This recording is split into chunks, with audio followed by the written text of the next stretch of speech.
Só R$ 29,00 para você ter acesso a centenas de treinamentos completados para turbinar teu currículo. É isso que você recebe assinando a Cyberclass. Com um treinamento, você já pode começar a ganhar dinheiro na semana que vem. Tem muita gente já conseguindo isso. E agora é sua vez, né? Então toca no link agora, assina, não perde essa oportunidade.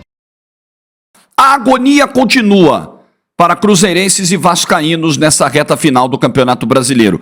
E o que mais eu acho que preocupa as duas torcidas nesse momento é constatar que os pontos fracos, eles continuam fracos e vêm até se potencializando de alguma forma nessa reta final, e a matemática ela é cruel, ela não perdoa os seus pontos fracos. Vou falar um pouquinho do que foi o empate ontem no Mineirão, um pouquinho do impacto da ausência de torcida no espetáculo e até mesmo na atuação do Cruzeiro, e olhar para frente, né? Olhar essa tabela, analisar o que vem por aí na reta final do Campeonato Brasileiro e ver o que é possível tirar dos dois times nesse momento. E antes da gente continuar com o vídeo, confere aí se você está inscrito no CDD. Mais de 70% do pessoal que assiste o canal não é inscrito. Se for o seu caso, já se inscreva, para não perder mais vídeos como esse. Bom, gente, vamos começar a análise aqui, e obviamente que eu vou dar aquela olhada para a tabela, dentro do que vinha acontecendo no jogo, né? Acho que o Cruzeiro lamenta mais, no jogo e na própria tabela, eu acho que o Cruzeiro lamenta mais o resultado, porque ele jogava em casa, ele tinha conseguido uma virada, ele leva um gol numa bola parada que todo mundo estava cantando, inclusive o próprio banco de reservas do Cruzeiro, e ele fica atrás do Vasco no critério de desempate. Então você tem ambas as equipes com 41 pontos, ambas as equipes a 3 pontos da zona de rebaixamento, o que é preocupante mesmo, e ambas as equipes, né, tendo essa disputa no número de vitórias. E aí, o Vasco tem 11 e o Cruzeiro tem 10. O Bahia, que vem logo atrás, também tem 10 vitórias. Então, se na próxima rodada o Cruzeiro volta a perder e o Bahia vence o seu jogo, o Cruzeiro, pelo número de vitórias, cai para a zona de rebaixamento. Então, a primeira leitura que você tem que fazer, para quem foi pior o resultado? Para mim foi para o Cruzeiro. Até porque o Cruzeiro tem a bola do jogo do final, no último lance, de maneira inacreditável, o Wesley desperdiça a chance de sair com a vitória do Mineirão, dando uma canelada na bola, um negócio, sabe? Então, primeira coisa, Cruzeiro fez um bom jogo quando venceu o Fortaleza no fim de semana? Não. Cruzeiro fez um bom jogo ontem? Não. Você olha o nível técnico e você entende a situação do Cruzeiro, né? Um elenco que foi montado dentro da realidade orçamentária que o Cruzeiro tem hoje. Só que um dos grandes problemas ontem, além da falta de qualidade, que está levando o Cruzeiro a ter apenas 41 pontos em 34 rodadas do campeonato, é muitas vezes a falta do mental, que é algo que atinge, é um problema inerente a equipes que estão brigando contra o rebaixamento. A pressão, a responsabilidade, o medo de errar, a necessidade de não falhar, de não tropeçar, ainda mais quando você tem ali um confronto direto. Ah, Jorge, mas o Mineirão estava vazio. E eu quero falar sobre isso. A minha impressão, pensando na reta final do campeonato, imagino que o Cruzeiro não vai ter mais público mesmo, o julgamento é semana que vem, até o fim, né?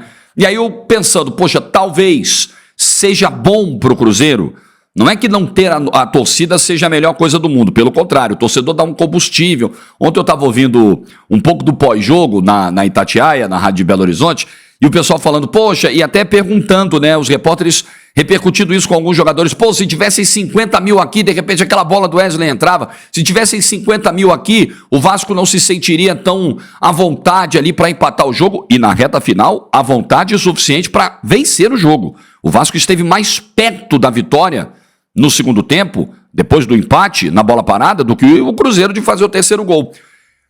Mas eu não sei, eu não tenho a clareza disso.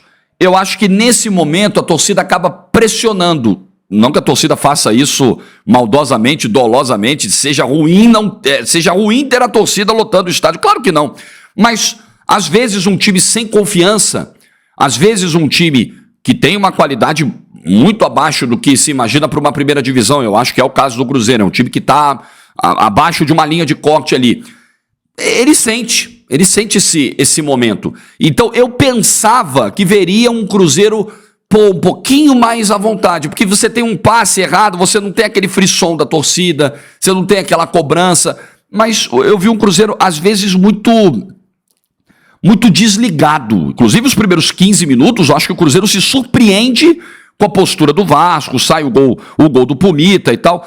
Aí o Cruzeiro consegue dar uma reagida, dá uma resposta e vira o jogo, né? Tem o lance do Arthur Gomes, belo gol do Arthur Gomes, e tem o Matheus Pereira arrumando o pênalti pro Cruzeiro. Então, mas assim, nada estava indicando muito que o Cruzeiro conseguiria uma virada. Bola não estava indicando que o Cruzeiro conseguiria uma virada no primeiro tempo, mas estava lá com o Arthur Gomes, com o Bruno Rodrigues, pelo menos explorando ali um pouco de jogadas de velocidade e tal.